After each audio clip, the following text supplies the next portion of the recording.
Good evening, everyone. Mwiriwe. This evening, let us open to the Bible from the book of Matthew, chapter 13, Katungure muri Bibiliya muri Matayo igice cya 13 from verse 44. gura ku murongo wa 24. Matthew, chapter 13, from verse 44. Matayo igice cya 13 umurongo wa 24. If you found it, let me read. Niba mwageze reka dusome. Again, the kingdom of heaven is like a treasure hidden in a field, which a man found and hid. And for joy over it, he goes and sells all that he has and buys that field. Ubwami bwo mu ijuru bugira ngo n'izahabu zahishwe mu murima umuntu azigwaho arazitwikira aragenda umunezero umutera kugura ibyo yaratunze byose ngo abone kugura umurima. Again, the kingdom of heaven is like a merchant seeking beautiful pearls, Kandi ubwami bwo mu ijuru bugira ngo n'umutunzi ushaka imaragarita nziza, who, when he had found one pearl of great price, went and sold all that he had and bought it. abonye imaragarita imwe y'igiciro cyinshi aragenda agura ibyo yaratunze byose ngo abone kuyigura. Many places in the Bible that is talking about faith. Ahantu henshi muri Bibiliya havuga kwizera. So what is the definition of faith? Ese inyito yo kwizera ni iyihe? So definition of faith is written in the book of Hebrews chapter 11. Yanditswe mu Baheburayo igice cya 11 The faith is the evidence of things not seen. ngo kwizera ni igihamya cy'ibitagaragara. You see, that there are a lot of invisible things in the world. Mu isi hari ibintu byinshi bitaboneka, Even though we don't see the wind, nubwo tutabona umuyaga, we don't see the electricity with our own eyes, ntabwo tubonesha amashanyarazi y'amaso yacu, but we know that those things exist. ariko tuzi ko ibyo bintu bibaho. Even the faith is not something that we can see with our own eyes. Kwizera nako ni ikintu tutabonesha amaso yacu. The spiritual issue is not something that we can see with our own eyes. Ibintu birebana n'iby'umwuka ni ibintu tutabonesha amaso yacu. However, once we exactly learn, the how to sense and how to feel that works of the Spirit, Ariko turamutse twize uburyo twakumva imirimo y'umwuka, we have no choice but to accept that there is the works of the Spirit, that is the works of faith. nta mahitamo twagira usibye kwemera ko hariho imirimo y'ukwizera. Yeah, faith is found in the heart, not in the brain. Kwizera kuboneka mu mutima, si mu bwonko. Even if you know the Word of God, Nubwo wamenye ijambo ry'Imana, even if you memorize the Word of God, nubwo ijambo ry'Imana rifata mu mutwe, but it does not mean that this Word of God can work in your life. bivuze ko iri jambo ry'Imana ryakorera mu mutima wawe. Why? Because this Word of God must be believed in your heart. Ku ijambo ry'Imana rigomba kwizerwa mu mutima wawe. What is the difference between you knowing the Word of God and believing in the Word of God in your heart? Ni iri tandukaniro ryo kuba uzi ijambo ry'Imana no kuba uryizera mu mutima wawe. You can know the Word of God. It means that you can put this Word of God in your head. Kuvuga ko ushobora kumenya ijambo ry'Imana bivuze ko warishyira mu mutwe wawe. For example, that you can have these two different knowledges at the same time in your head. Urugero, ushobora gutunga ubumenyi bubiri butandukanye mu mutwe wawe. This is what God says, and this is what Satan says. Ibintu by'Imana bivuga biriya nibyo Satani avuga. For example, in Genesis chapter 3, Urugero, mu Itangiriro ibice 3, God said that you shall not eat the fruit of knowledge of good and evil. If you eat, in that day you shall surely die. Imana yavuze ngo ntuzarye ku rubuto rw'ubwenge bumenyekanisha icyiza n'ikibi, ku munsi waruriyeho no gupfa uzapfa. Yeah, this is what God said. Iki ni icyo Imana yavuze. And on the other side, we can also check what serpent said, what Satan said. Mu rundi ruhande tubona n'ibyo inzoka cyangwa se Satani yavuze. You will not die. Ntimuzapfa. If you eat this fruit, you will be like God. Ku munsi mwareka uru rubuto muzamera nk'Imana. You see that in your head, you can contain these two different words at the same time. Mu mutwe wawe ushobora gutungamo aya magambo yombi icyarimwe. And you can say that this is what God said and this is what Satan said. Ukaba wavuga uti ibi ni by'Imana ivuga, biriya nibyo Satani avuga. However, in your heart, you cannot have these two words at the same time. Ariko mu mutima wawe ntabwo ushobora gutungamo aya magambo yombi icyarimwe. If you received the word of God in your heart, it means that you have forsaken the word of Satan. Uramusohokera ijambo ry'Imana mu mutima wawe bivuze ko uretse ijambo rya Satani. If you received the word of Satan, it means that you have forsaken the word of God. Wakira ijambo rya Satani bivuze ko waretse ijambo ry'Imana. As you know very well, in Genesis chapter 3, Adam and Eve, they accepted the word of Satan. Ubwo mubizi neza mu Itangiriro ibice 3 Adamu na Eva bemeye ijambo rya Satani. As a result of it, the Bible says that that Adam and Eve, they forsook the heart of God, the word of God. byateje ingaruka yo kuba Adamu na Eva bararetse ijambo ry'Imana. In Jeremiah chapter 2 verse 13, God said that my people have committed two evils. The first one is they forsook my word. Muri Yeremiya ibice 13 baravuga ngo bya bibiri cya mbere ngo baretse ijambo ryanjye. Now this domain of God is not something that we can get to know with our own sense. Iby'Imana si ibintu twamenyesha imyumvire yacu. Why? Because the domain of God is a spiritual world. Kubera ko iby'Imana ni iby'umwuka. Therefore, in order for us to get to know what is happening in the spiritual world, we need what is called faith. Ngo tumenye ibirimo kubera mu by'umwuka dukeneye gutunga kwizera. So God said that, you shall surely die, if you eat that fruit of knowledge of good and evil. Imana yavuze neza ngo nurya ku rubuto rw'ubwenge umenyekanisha icyiza n'ikibi no gupfa uzapfa. And as we know that they ate the fruit of knowledge of good and evil. Nkuko tubizi neza bariye kuri urwo rubuto rw'ubwenge umenyekanisha icyiza n'ikibi. Did they die? Ese barapfuye? They didn't die. They were still moving. They found that they were naked and they tried to cover their naked body with the fig leaves. Bakomeje kugendagenda basanga bambaye ubusa bagerageza guhisha ubwambure bwabo bakoresheje ibibabi by'imitini. So according to our eyes, they were not dead. Tugende ku maso yacu ntibari bapfuye. But what did God say? Ariko Imana yavuze ngo iki? God said that you shall surely die. Imana yavuze ngo ku munsi muriro no gupfa muzapfa. Let's think about another story. Dutekereze no kwindi nkuru. The daughter of Jairus who was dead. Agakobwa ka Yayiro kari kapfuye. Everybody knew that she was dead. Buri muntu wese arabizi neza ko kapfuye. That's why people in that house, they were very sad and they were crying. Impamvu bari muri urwo rugo bari babaye cyane barimo kurira. Even the father, the Jairus, he was discouraged and he fell into the deep sadness. Nase ubwe yari Yayiro yari yacitse intege kandi yihebye cyane. So while everybody said that this girl is dead, mu gihe abantu bose bavuga ngo agakobwa kapfuye. now the Jesus Christ came into the house and he said that this girl is not dead but sleeping. Yesu yaje muri urwo rugo aravuga ngo agakobwa ntikapfuye kuko arasinziriye. Now on one side we see that the people said that this girl was dead, but the other side Jesus, he said that this girl is not dead but sleeping. Mu ruhande rumwe baravuze ngo agakobwa kapfuye ariko Yesu aravuga ngo ntikapfuye karasinziriye. In Genesis chapter 3, God said that Adam and Eve are dead. Mu itangiriro ibice bitatu Imana yavuze ko Adamu na Eva bapfuye. But in our eyes, they were not dead. They were still moving, talking, even they communicating with God. Ariko mu maso yacu bari bapfuye bari bakivuga bagenda kandi baganira n'Imana. So how are we supposed to understand these two things? Nubwo ibintu bye tukabyumva dute. So in order for us to understand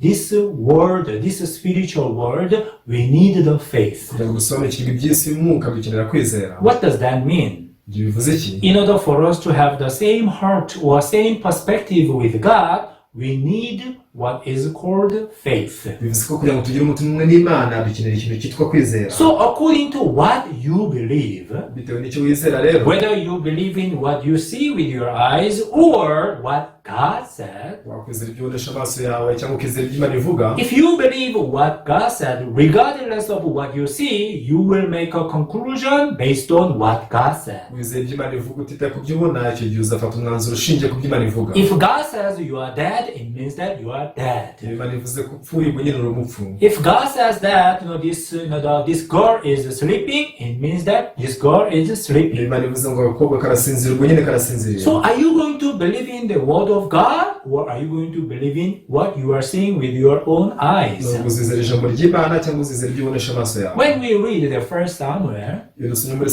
we can see the story of how God anointed David as a king of Israel. At that time, he was just a young boy, because he was the last born of the family. Nobody would expect that he would be a king of Israel. But the prophet Samuel, he anointed David as a king of Israel.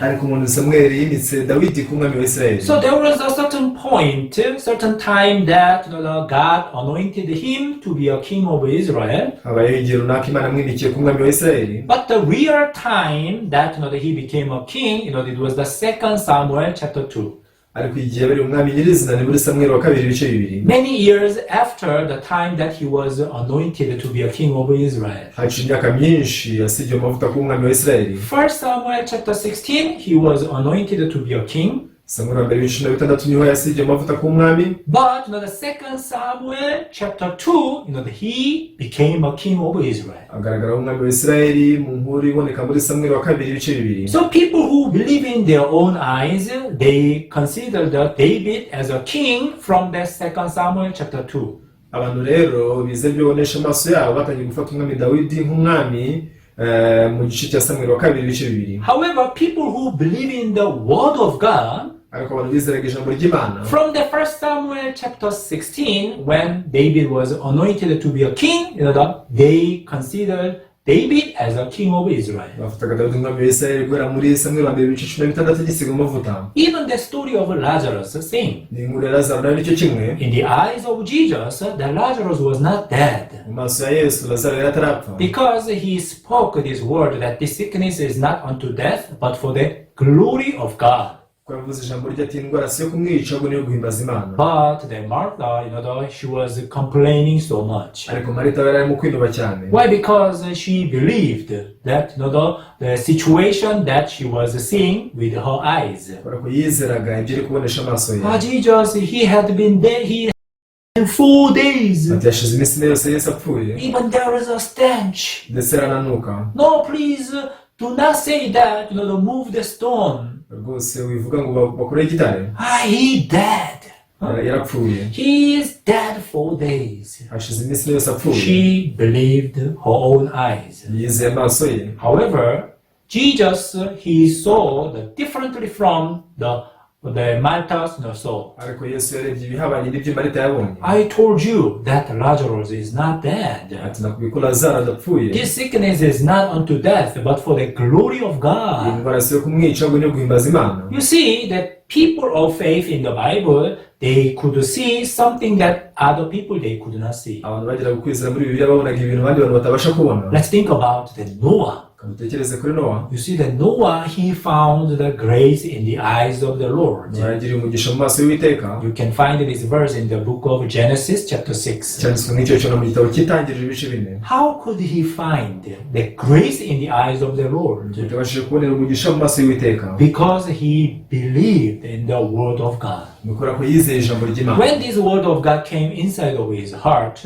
ijambo ry'Imana ryazaga mu mutima we, he was able to have the same perspective, the same eyes of God. ashobora kugira imirebere n'amaso nk'ay'Imana. So before he received that word, mbere ko yakira iryo jambo, he had seen each and everything in the world according to his his own eyes. yararebye ibintu byose biri mu isi akoresheje amaso ye. Wow, this field look beautiful. uyu murima rwose ni mwiza, Yeah, this flower is beautiful. izi ndabo nazo ni nziza, Yeah, this fruit, that looks delicious. izi mbuto nazo ziraryoshye, Wow, this, the building is very nice. iyi nyubako ni nziza cyane. So he used to see the things according to his own eyes. yaboneshaga ibintu amaso ye. And probably he wanted to buy the land, he wanted to buy the house. ashobora kuba ashaka kugura ubutaka akagura n'inzu. But one day he received a new eyes from God. ariko umunsi umwe yaje kwakira amaso mashya ava ku Mana. Everything is going to be destroyed. ati ibintu byose bigiye kuzarimbuka. Can you imagine that, after he received these new eyes from God, do you think he wanted to invest his money for anything?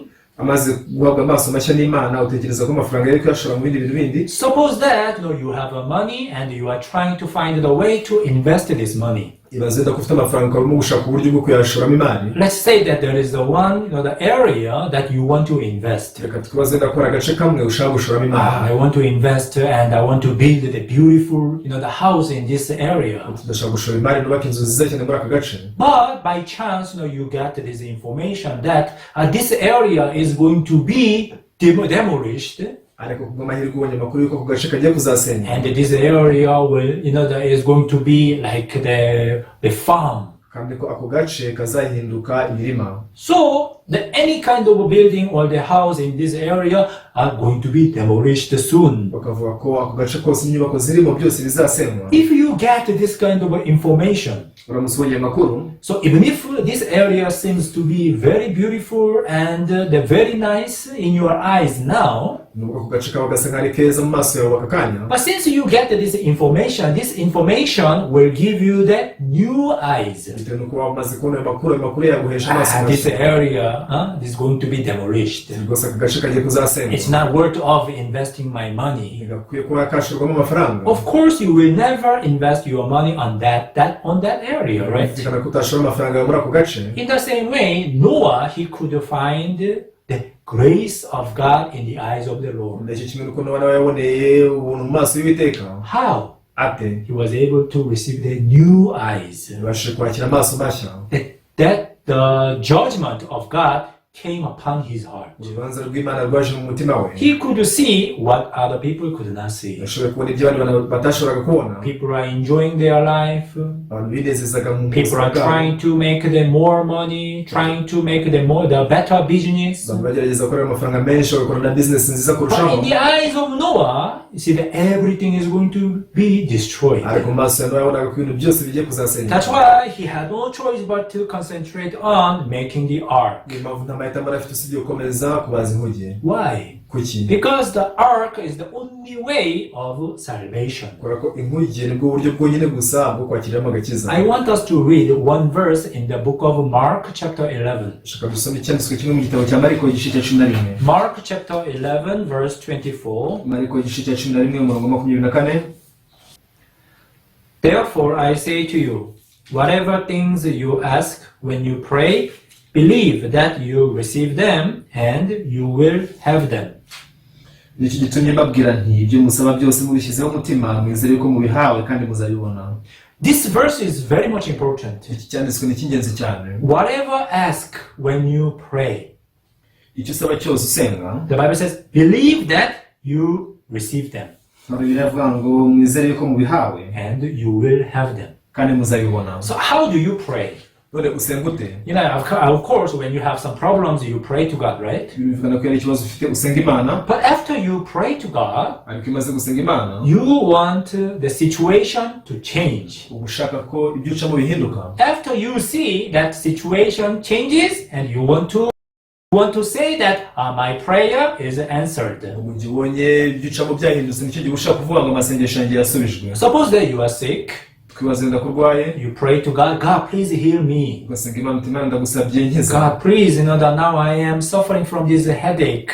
Though, please, you help me. ubu ndaribwa umutwe rwose ndagusabye umfashe And if you no longer feel any pain, you will say that, oh, my prayer is answered. niba utacyumva uburibwe ubwo aribwo bwose uravuga uti amasengesho yanjye yasubijwe This is how the most people they pray and wait for the reply of God. uku niko abantu benshi basenga bagategereza igisubizo cy'Imana But when we read the Mark chapter 11 verse 24, ariko dusoma muri Mariko 11 umurongo wa 24 it says that whatever you ask when you pray, haranditswe ngo ibyo usaba byose mu gihe usenga you believe that you receive them. wizere ko wabihawe What does this mean? ibyo ni ukuvuga iki You are sick, urarwaye you pray for the recovery, usenze kugira ngo ukire and you believe that you are healed.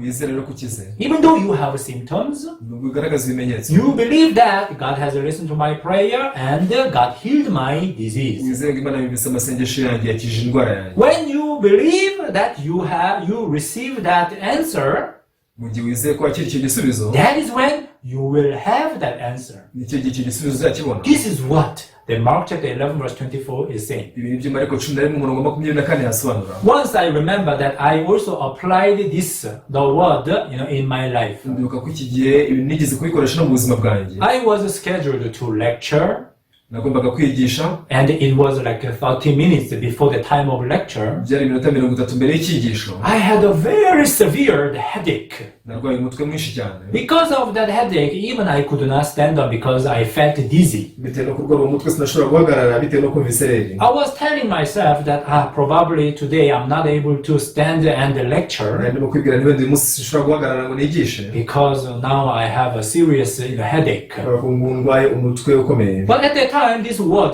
came to my mind. icyo gihe rero iri jambo ryaje kunzamo Why don't you apply this word in your life? ese kuki udakoresha iri jambo mu buzima Yes, bwawe now you are sick.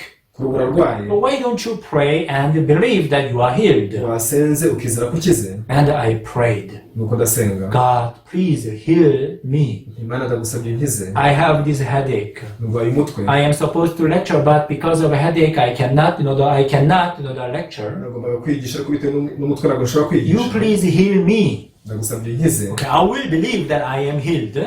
Ndibwizere ko nkize. Okay, I am healed now. Urabona nakize ubu ngubu. I will just believe as you said. Ndabyizera nk'uko bivuze. And I concluded my prayer. Nuko nsoza isengesho ryanjye. I pray in the name of Jesus. Nisenze nize mu izina rya Yesu. Amen. Amen. Yes, I am healed. Yego nakize. Yeah, I still had the pain in my head. Nakomeje kuribwa umutwe. I felt still dizzy. Numvise ngifite isereri. But I pushed my body to stand up. Ariko nisunikiye guhagarara. Why? Because God said that I am healed. Kubera ko Imana yavuze ko nakize. So I went to the classroom and I began to lecture. Nagiye rero aho ngaho mu ishuri kunangira gutanga icyigisho. I don't know how I even started. Sinzi uburyo natangiye. But in the middle, I found myself speaking powerfully. Bigezemo hagati nisanze ndi kuvuga n'imbaraga nyinshi. And I found that I was healed. Nuko nisanga nakize. When did I get healed? Ni ryari nakize? Was it when I found that I was healed? Ese ni igihe nasangaga nakize? No. Oya. The time that I prayed and believed. Igihe nasengaga nkizera. At that time, I got healed. Icyo gihe nibwo nakize. Dear viewers Mukurikiye. and brothers and sisters, remember this. Namwe bene data ibi mubizirikane. If you believe that, if you believe in the word of God, uramusubiza ijambo ry'Imana. even if you don't see any change of the situation, Nubwo nta mpinduka wabona ku biriho, you see that belief, that faith will never disappoint you. wakwizera ntabwo kuzigera kugutenguha. That faith will definitely make a work in your life. Kwakwizera kuzakora umurimo mu buzima bwawe byanze bikunze. Today I read the book of Matthew chapter 13. Uyu munsi nasomye muri Matayo igice cya 13. Yeah, even though these are the two stories, but actually it has the same meaning. Nubwo izo ari inkuru ebyiri ariko zifite ubusobanuro bumwe. The first man is the man, who found the treasure hidden in a field. Uwa mbere wabonye izahabu zari zihishe mu murima. And he, according to the scripture, he sells everything he has and they buys the field. Ugende kuri ibyanditswe ngo yagurisha ibyo atunze byose kugira ngo agure uwo murima. The problem is that he found the treasure hidden in the field. Ariko ikibazo nuko yasanze ubutunzi buhishe mu murima. How can we find the treasure hidden in the field? Ubutunzi buhishe mu murima wamenye ute ko burimo? If a treasure is on the field, it will be very easy to find out. Ubutunzi buri mu murima ku gasi buri muntu wese yabubona. But since this treasure is hidden in the field, ariko bitewe n'uko ubutunzi bwari butabye mu butaka, and we are not able to see the inside of the field, tukaba tutabasha kureba ibiri munsi y'ubutaka. In order for us to find the treasure hidden in the field, we need the special eyes. Kugira ngo tumenye ko hari ubutunzi butabya mu murima dukenera amaso adasanzwe. The special eyes called spiritual eyes. Amaso adasanzwe yitwa amaso yo kwizera. The faith. No kwizera. Many people said that, let us commit ourselves for the work of Yavuga ati mureke twitangire umurimo w'Imana. Let us do our best to serve God. Dukore ibishoboka byose dukorera Imana. And let us, let us sacrifice our lives for the work of God. Twihebere umurimo w'Imana tuwitangire. Yes, people try their best to believe in God and to live, the serving God. Abantu bagerageza cyane kwizera Imana no kuba bayikorera. The problem is, in order for us to enter into the domain of this spiritual world, they need what is called faith. Kugira ngo twinjire muri iki cyanya cyo kwizera, cyanya cy'umwuka dukenera icyitwa kwizera. Many people, they want to see themselves stopping sinning completely and live like angel. Abantu benshi bashaka kwibona bararetse ibyaha burundu bakabaho nk'abamarayika. And they want to testify that I am righteous. Bashaka guhamya ngo ndi umukiranutsi. Just like my testimony. Urugero nabahaye mu buhamya bwanjye. When I no longer feel any pain, people want to testify that, now I am healed. Ngo nari ntacyumva uburibwe, abantu bashaka kwizera bati iki gihe nakize. Do you think that is faith? Ese utekereza ko uko ari ukwizera? That is not faith. Uko si ukwizera. You see, that faith is the evidence of things not seen. Kwizera ni igihamya cy'ibintu bitaboneka. David, when he was young, he was anointed to be a king. Dawidi akiri muto yasigiwe kuba umwami. At that time, the people, they did not consider him as a king of Israel. Muri iki gihe ntabwo bamufataga nk'umwami wa Isirayeli. But in the eyes of God, he was a king of Israel. Mu maso y'Imana yari umwami wa Isirayeli. In the eyes of the Samuel, he was the king of Israel. Mu maso ya Samweli yari umwami wa Isirayeli. In the eyes of people who believe in God, even though he was just a young boy, boy, but he was the king of Israel. mu maso y'abantu bizeraga imana babonaga ko ari agahungu gato ariko ari umwami w'Isirayeli. Noah could not see. Noah, could not see that judgment, that the destruction for now. Nowa ntabwo yigeze abona urwo rubanza ako kanya, But he could see, like he could foresee that judgment. ariko ashobora kubona urubanza rutari rwaza. Therefore, he had no choice but to focus on the making and building the ark. Niyo mpamvu nta kindi ari gukora usibye kwibanda ku kubaza inkuge. Why? Because he knew what was to happen. Kubera iki? Kubera ko yari azi ibigiye kubaho. Everybody, blamed Noah. Abantu bose barenganyaga Nowa. Everyone at that time called Noah the crazy man. Abantu bose muri icyo gihe bitaga Nowa umusazi. However, ariko when this judgment began, mu gihe urwo rubanza rwatangiraga, people tried to, knock the ark and, asked and begged Noah to let them in. abantu bagerageje komanga ku nkuge bagasaba Nowa ko abemerera bakinjira. The problem is that the door of the ark was shut. ariko ikibazo ni uko urugi rw'inkuge rwari rwakinzwe. Because it is God who shut that door, kubera ko Imana yarakinze urwo rugi, nobody could open that door. urwo rugi ntibari kurukingura. Dear viewers, I hope that you understand this point clearly. Mukurikirane ngiye kwinginga mwayumva neza. Who can sell everything they have and buy the field, or they buy this part? Ninde muntu ushobora kugurisha ibyo atunze byose kugira ngo agure uyu murima cyangwa se izi maragarita? How can you, buy the precious things, precious the word of God in your heart? Ni gute wagura ibintu by'agaciro cyane mu mutima wawe? How can you get the salvation God prepared for you? Ni gute wabona agakiza Imana yaguteguriye? Yes, Jesus Christ died for you.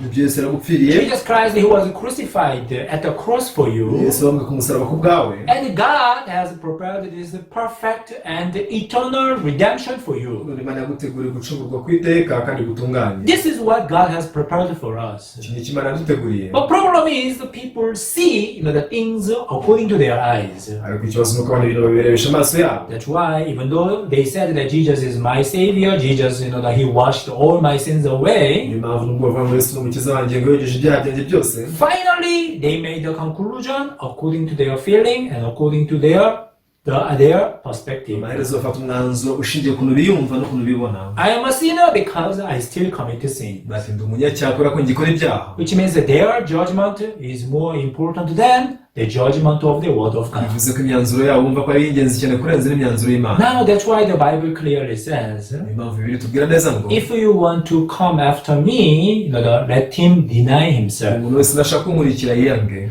People who can follow Jesus is the one who put his things down. Abantu bashobora gukurikira Yesu nababashije gushyira hasi ibintu byabo bwite. You put your right thought down. Gushyira hasi ibitekerezo byawe by'ukuri. You put your own eyes down. Ugashyira hasi amaso yawe. You put your feeling down. Ugashyira hasi ibyo wiyumvamo. Even your calculation down. Imibare yawe nawe ukayishyira hasi. So that you can receive what God has prepared for you. kugira ngo ubashe kwakira ibyo Imana yaguteguriye. But problem is that people, they value themselves so much. ariko ikibazo nuko abantu biha agaciro ubwabo cyane. Yeah, even though what Bible says so, bati nubwo ari uko Bibiliya ivuga, but I cannot understand. ariko sinshobora kubyumva. Some years back, I met one man and I had the Bible fellowship for 2 hours. Mu myaka yashize nahuye n'umuntu umwe nuko tuganira kuri Bibiliya nk'amasaha abiri. I explained to him about this gospel of Christ from the beginning up to the end, systematically and logically. Ndamusoma iby'ubutumwa bwiza bwa Kristo uhereye ku ntangiriro kugeza ku iherezo, byose mbitondetse ku murongo. And then, after that he heard of my sermon, that he replied to me. Amaze kumva inyigisho yanjye yaje kunsubiza ati, The pastor, the what you have been preaching to me, it is really biblical. Pastor, kuko ibyo wambwirije ni bishingiye kuri Bibiliya. I agree that each and every explanation that you have given me is from the Bible. Ndabyemera ko ubusobanuro bwose wampaye bushingiye kuri Bibiliya. However, I can't understand. ariko sinshobora kubyumva. So what is it? Why is it important for him to understand or not? Ese undi kubera iki kubyumva no kutabyumva ari bumva ko ari ingenzi? Because this is the word of God. Bitewe nuko ari ijambo ry'Imana. I don't know if you understand the word of God 100%. Sinzi ijambo ry'Imana risobanukiye ijana kuri ijana. In this Bible there are a lot of stories that we cannot understand. Muri Bibiliya ni inkuru nyinshi tutabasha gusobanukirwa. The word of God is not something that we have to understand. Ijambo ry'Imana si ikintu dusabwa gusobanukirwa. The word of God is something that we believe. Ijambo ry'Imana ni ikintu dusabwa kwizera. But in order for us to believe in this word of God, ariko kugira ngo twizere ijambo ry'Imana, we needed to put down the biggest obstacle. dusabwa gushyira hasi inzitizi dukomereye cyane. That biggest obstacle is something called I. Iyo nzitizi dukomereye cyane ni ikintu cyitwa njyewe ubwanjye. You see that in Genesis chapter 2, there is no like a term called I. Mu itangiriro ibice bibiri nta mvugo yitwa njyewe irimo. But in Genesis chapter 3, after Adam and Eve they took the fruit of knowledge of good and evil, ariko mu itangiriro ibice bibiri Adamu na Eva bamaze kurya ku rubuto rw'ubwenge bumenyekanisha icyiza n'ikibi, they continuously said that I. bakomeje kuvuga ngo njyewe. I was afraid because I was naked and I heard your voice. natinye ko nakoze icyaha ntinyishwa nuko nambaye ubusa numva ijwi ryawe. In Genesis chapter 2, Adam and Eve they were continuously led by God.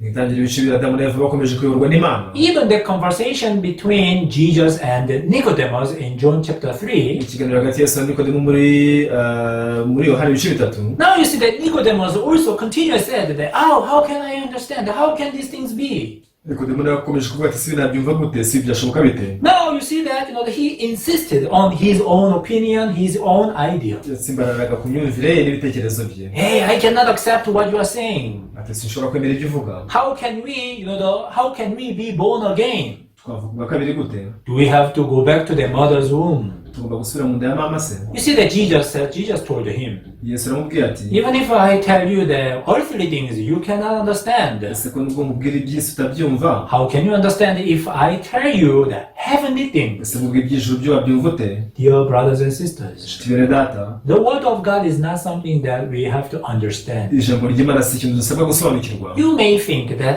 it is very difficult for me to put down my things and follow Jesus. Ushobora gutekereza uti birangoye gushyira hasi ibyanjye nkakurikira Yesu. Why? Because you think that this is mine. Kubera ko utekereza ngo ibyo ni ibyanjye. This is my life. N'ubuzima bwanjye. This is my money. Aya ni amafaranga yanjye. This is my time. Iki ni igihe cyanjye. Hey, how can I follow God?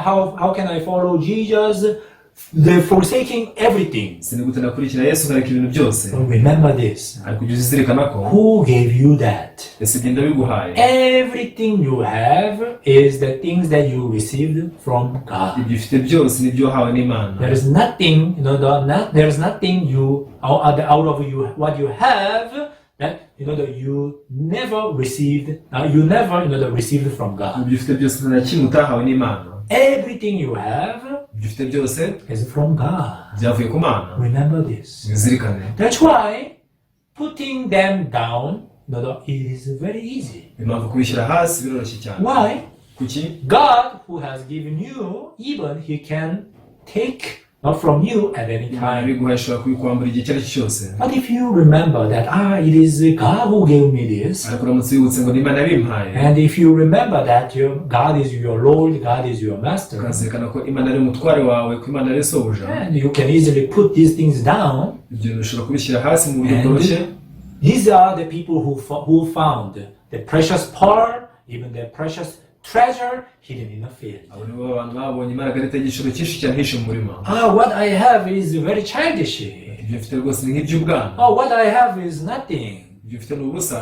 But God prepared the better things for me. Ariko Imana yaneguriye ibyiza kurushaho. Remember this. Uzirikane icyo. God prepared the best things for you. Imana yaguteguriye ibintu byiza kurusha ibindi God byose. prepared a more excellent way. Imana yaguteguriye inzira irushaho kuba nziza. Once you realize this, Mu gihe ibyo bimenye, even if you don't see anything good right now, nawe nta kintu kizabona muri aka kanya, if you have these eyes of faith, ugize amaso yo kwizera, I'm sure that you'll be able to, you'll be able to receive that gift of God willingly. ndamya kuzabasha kwakira iyo mpano y'Imana ubikunze. And God will definitely work in your life. Byanze bikunze Imana izakorera mu buzima bwawe. I hope that you welcome the word of God in your life Nige ko kwakira ijambo ry'Imana mu buzima bwawe, and see His work. ubone imirimo yayo. And you will live with a lot of testimonies. Uzabana n'ubuhamya bwinshi cyane. Let us pray. Dusenge. Heavenly Father, we thank you. Data wo mu ijuru turagushimira. You have given us this precious time to share the word of God with our brothers and sisters. Waduhaye umwanya w'igiciro cyinshi wo gusangira ijambo ry'Imana na bene data. And I hope that all viewers, you also bless them Nige kubaha umugisha bakurikiye bose. so that they can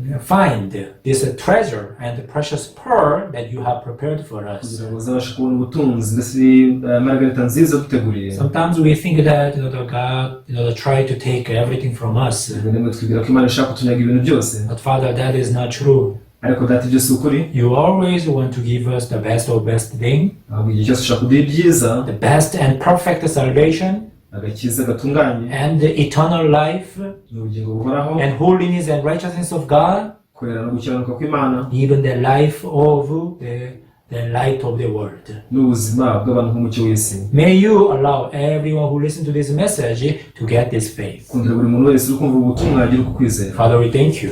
Data turagushimira. I pray everything in the name of Jesus. Sinzi byose nizeye mu izina rya Yesu. Amen. Amen. Thank you very much. Ndabashimiye cyane. See you next time. Tuzasubira ikindi gihe.